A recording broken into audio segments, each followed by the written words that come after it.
Literal nga pong naging easy win para sa Boston Celtics ang game laban sa Utah Jazz matapos nila itong tambakan ng walang kahirap-hirap 121-99 gamit ang performance ni Kristaps Porzingis na nagtala ng 27 points, 10 rebounds, 6 assists.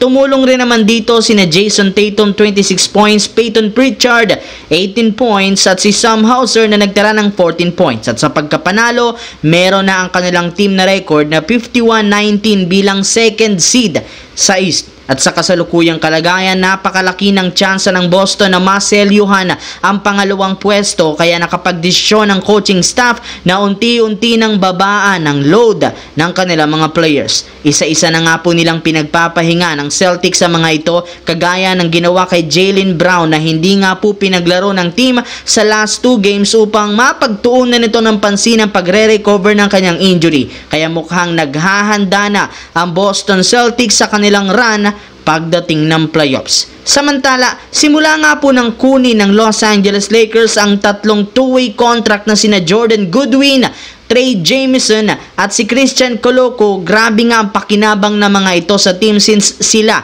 ang nag-i-step up sa tuwing out ang ilan sa mga key player. Pero base sa balita, bilang na rin naman ang oras ng tatlong ito sa team. Since pang two-way lamang ang kanilang kontrata, hindi na nga sila pwede pang lumampas sa bilang ng laro na itinakda ng liga. Hindi na rin naman sila pwede pang magamit ng Lakers pagdating ng playoffs. Kaya no choice ngayon si Rob Pelinka kundi magtanggal at mag-wave ng mga players sa lineup kung gusto nilang panatilihin ang mga ito. Base nga po sa source, dalawa lamang sa kanilang tatlong two-way player ang kanilang bibigyan ng regular contract. At yan ang kayang gawin ngayon ng Lakers dahil sina Alex Len at Cam Reddish na lang naman ang pinaka-available na tatanggalin. Hindi rin naman nila pwedeng tanggalin sina Shake Milton at Maxi Kleber na meron pang natitirang kontrata next year habang si Markieff Morris nagsisilbing veterano sa kanyang mga batang kakampi. Kaya dalawa lamang ang mapapanatili dito. Ayon sa isang insider, malaki ang posibilidad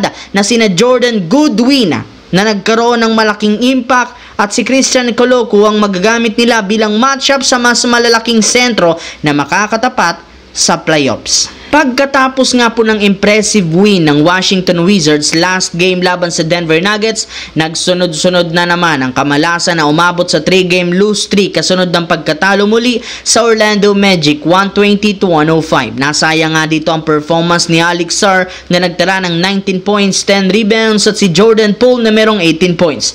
At dahil sa pagkatalo, opisyal na nga silang eliminated sa playoffs at maging sa play-in sa pagkakaroon ng record 15-54 win-loss record. Kakailanganin lamang nilang tapusin ang mga natitirang games at hintayin na naman ang pagsisimula ng bagong kampanya. At kasabay ng pagkakatanggal trending sa social media ang pangalan ng kanilang dating player na si Kyle Kuzma dahil sa wakas nakaligtas ito sa maagang pagkalaglag na naman. Sa pag-alis nga nito sa Wizards at paglipat niya sa Milwaukee Bucks, magkakaroon siya ng pagkakataong mag-compete sa playoffs na huli niyang nagawa noong naglalaro pa siya sa Los Angeles Lakers.